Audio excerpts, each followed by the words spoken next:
খায় নাকি।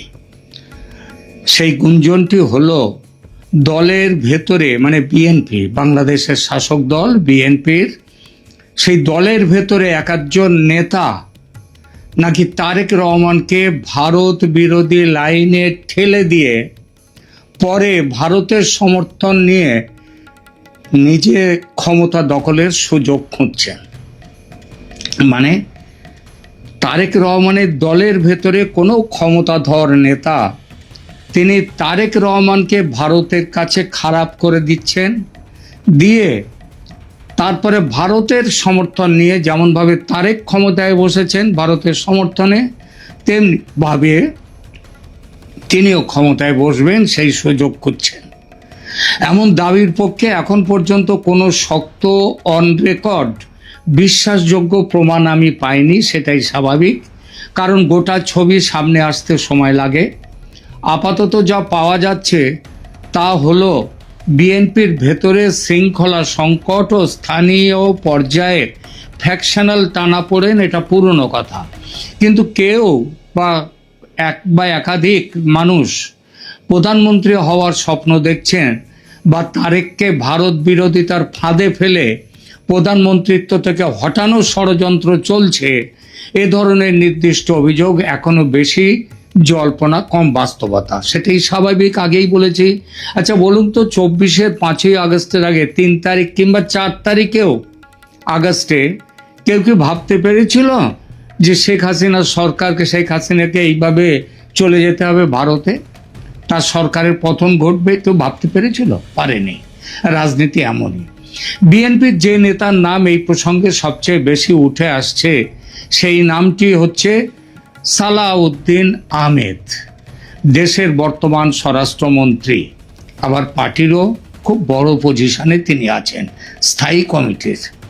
আজকের আলোচনা করছি এই খুব সংবেদনশীল বিষয়, কিন্তু এখন ঢাকার রাজনৈতিক অন্দরমহলে খুব আলোচিত এই প্রশ্নটি দিয়ে, বিএনপির ভেতরে কি সত্যি এমন একটি ক্ষমতা কেন্দ্র তৈরি হচ্ছে যেখানে সালাউদ্দিন আহমেদের নাম তারেক রহমানের সম্ভাব্য বিকল্প হিসেবে উঠে আসছে?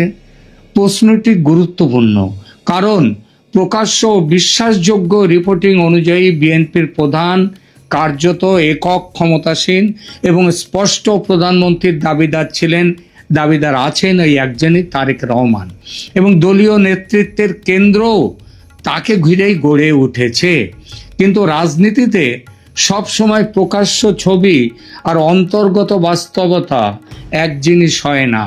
দলের শীর্ষে একজন থাকলেও সিদ্ধান্তের টেবিলে কার কথা বেশি ওজনদার, কে কাকে প্রভাবিত করতে পারেন আর কে সংকট মুহূর্তে বিকল্প কেন্দ্র হয়ে উঠতে পারেন, সেই প্রশ্ন আলাদা, খালি চোখে দেখা যায় না। কিন্তু তাই বলে অস্বীকার করলে ভুল করা হবে। আর এই জায়গাতেই বারবার উঠে আসছে একটি নাম, সালাউদ্দিন আহমেদ।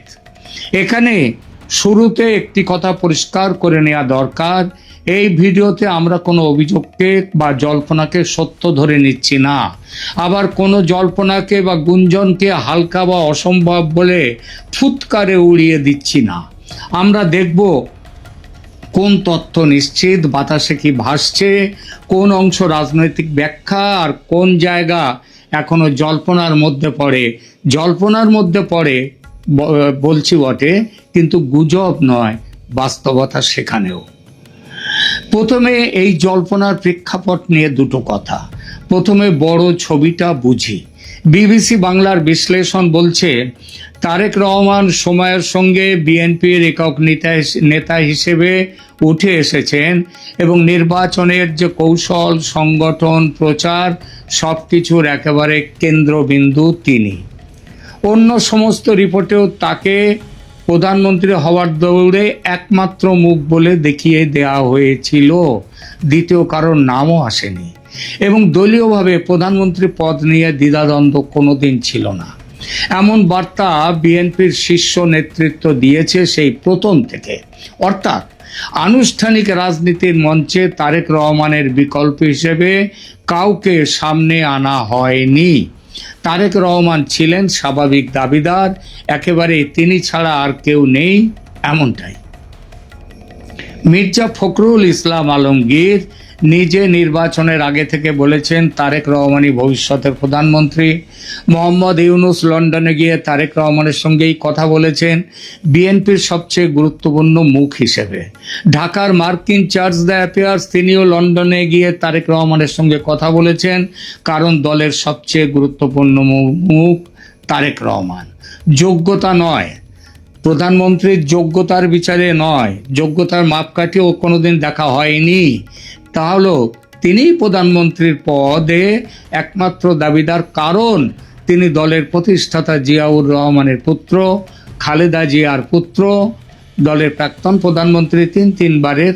তিনি ছাড়া দলের হাল কে ধরবে? একেবারে যেন স্বতঃসিদ্ধ ব্যাপার। এই অবস্থায় তারেকের বিকল্প কথাটি সরাসরি কোনো ঘোষিত রাজনৈতিক প্রকল্প নয়, বরং এটি ক্ষমতার অন্দরের টানাটানি, পর্যবেক্ষণ আর গুঞ্জনের ভাষা। কিন্তু এখানেই আসে আবার দ্বিতীয় বাস্তবতা। বড় দলের ভেতরে সব ক্ষমতা শুধু পদবি দিয়ে মাপা যায় না। কে চেয়ারম্যানের সবচেয়ে কাছের, কে নীতি নির্ধারণী বৈঠকে নিয়মিত থাকেন, কে রাষ্ট্রীয় মন্ত্রণালয়ের নিয়ন্ত্রণে, কে মাঠ পর্যায়ে নিজস্ব নেটওয়ার্ক ধরে রেখেছেন, এসবও পাওয়ার সেন্টার গড়ে তোলে। এবং এই মানদণ্ডে সালাউদ্দিন আহমেদকে হালকা করে দেখার সুযোগ নেই। এখন প্রশ্ন, কেন সালাউদ্দিন আহমেদের নাম উঠছে? প্রথম কারণ, তিনি শুধু একজন সাধারণ সিনিয়র নেতা নন, তিনি বহু বছর ধরে বিএনপির কেন্দ্রীয় রাজনীতিতে রয়েছেন। যুগ্ম মহাসচিবের স্তর থেকে উঠে স্থায়ী কমিটির সদস্য হয়েছেন। বিএনপির মতো দলের স্থায়ী কমিটির সদস্য মানে সরাসরি দলীয় একদম মাথায় মগজে প্রবেশ করা। দ্বিতীয় কারণ, তারেক রহমানের সঙ্গে তার দূরত্ব নয়, সালাউদ্দিন আহমেদের দূরত্ব নয়, বরং ঘনিষ্ঠ সম্পর্কটাও একটা কারণ। দুজনের মধ্যে ঘনিষ্ঠ অ্যাক্সেস আছে তারেক রহমানের কাছে সালাউদ্দিন আহমেদের, এমন ইঙ্গিত বারবার এসেছে। বাংলা ট্রিবিউনের এক প্রতিবেদনে বিএনপির গুরুত্বপূর্ণ নেতাদের উদ্ধৃতি দিয়ে বলা হয়েছিল, তারেক রহমানের আগ্রহ থাকার জন্যেই সালাউদ্দিন ভারতে বসেও স্থায়ী কমিটির বৈঠকে অংশ নিতেন। ভাবতে পারছেন? এটি ছোট কথা নয়। কেন ভারতে থেকেও, সেটা পরে আসছে, আপনারা অনেকেই জানেন, তবুও দু কথা বলবো। কারণ দূরে থেকেও, এটি ছোট কথা নয়, কারণ দূরে থেকেও যদি কেউ দলের সবচেয়ে গুরুত্বপূর্ণ বৈঠকে থাকেন, তাহলে বোঝা যায় তার রাজনৈতিক প্রাসঙ্গিকতা শুধুমাত্র কাগজে কলমে সীমাবদ্ধ তা নয়। তৃতীয় কারণ, তাকে কেবল দলে রাখা হয়নি, তাকে স্বরাষ্ট্রমন্ত্রী করা হয়েছে। স্বরাষ্ট্র মন্ত্রণালয় এমন এক জায়গা যেখানে প্রশাসন, আইন শৃঙ্খলা, নিরাপত্তা, মাঠ ক্ষমতা এবং রাষ্ট্রযন্ত্রের সঙ্গে সম্পর্ক সব এক জায়গায় এসে মিশে যায়। ভারতে দেখেছেন প্রধানমন্ত্রী মোদির স্বরাষ্ট্রমন্ত্রী হচ্ছেন অমিত শাহ। মন্ত্রী পরিষদে প্রধানমন্ত্রীর পর সবচেয়ে গুরুত্বপূর্ণ পদ হতো স্বরাষ্ট্রমন্ত্রীর পদ। অতএব একজন নেতার বিরুদ্ধে গুঞ্জন থাকলেও যদি তাকেই স্বরাষ্ট্র মন্ত্রণালয় দেওয়া হয়, তাহলে এটাকে তার শক্তিশালী অবস্থানের ইঙ্গিত হিসেবেই পড়তে হবে। এ থেকে এই বার্তা স্পষ্ট হয় যে চাইলেই তাকে মানে সালাউদ্দিন আহমেদকে বাদ দেওয়া যায় না, বাদ দেওয়া যায়নি। চতুর্থ কারণ, তার ব্যক্তিগত রাজনৈতিক আখ্যানও তাকে অন্যদের থেকে আলাদা করেছে। প্রথম আলোর বিশ্লেষণে তাকে গুমের শিকার, দীর্ঘ নির্বাচন শেষে প্রত্যাবর্তন এবং পরে স্বরাষ্ট্র মন্ত্রণালয়ের দায়িত্ব পাওয়া, এই ধারাবাহিকতায় দেখা হয়েছে। রাজনীতিতে এমন ভিকটিমহুড টু পাওয়ার মানে অত্যন্ত অত্যাচারিত, সেখান থেকে পাওয়ারে আসার ন্যারেটিভ অনেক সময় সেই নেতার প্রতি আবেগ, সহানুভূতি, সাংগঠনিক মর্যাদা এই সব কিছু বাড়িয়ে দেয়। আর এটাই হয়েছে সালাউদ্দিন আহমেদের ক্ষেত্রে। পঞ্চম কারণ, সালাউদ্দিন আহমেদের একটা নিজস্ব মাঠ ভিত্তিক সংগঠন আছে। তিনি কক্সবাজার অঞ্চলে দীর্ঘদিন সাংগঠনিক ভিত্তি ধরে রেখেছেন। জেলা বিএনপির আহ্বায়ক ও সভাপতি হিসেবেও কাজ করেছেন। অর্থাৎ তিনি শুধু ঢাকার ড্রয়িং রুম নেতা নন, তার নিজেরও আঞ্চলিক শক্তির জায়গা আছে।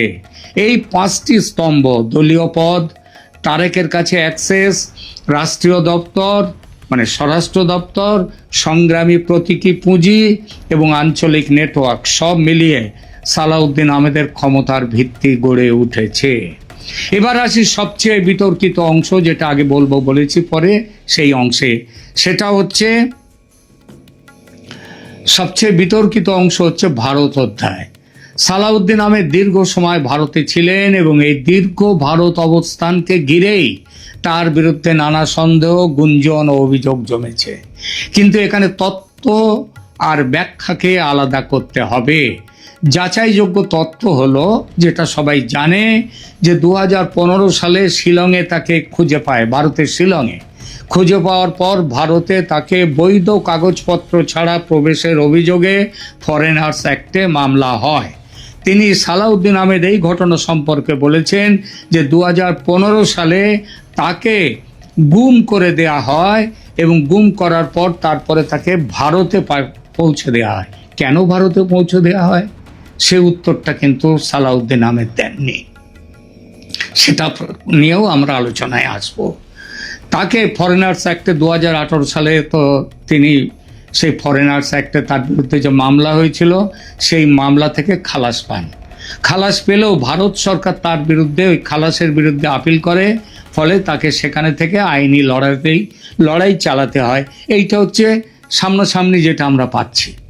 এই আইনি জটিলতা, ট্রাভেল ডকুমেন্ট সমস্যা এবং পরবর্তী রাজনৈতিক পরিস্থিতি সব মিলিয়ে প্রায় 9 বছর তিনি ভারতে থাকেন। আর এখান থেকে জন্ম হয় জল্পনার। কেন জল্পনা? শিলংয়ে ধরা পড়ার পর দীর্ঘ 9 বছর সালাউদ্দিন আহমেদ ভারতে থাকেন। অভিযোগ, তিনি খুব অল্প দিন জেলে ছিলেন।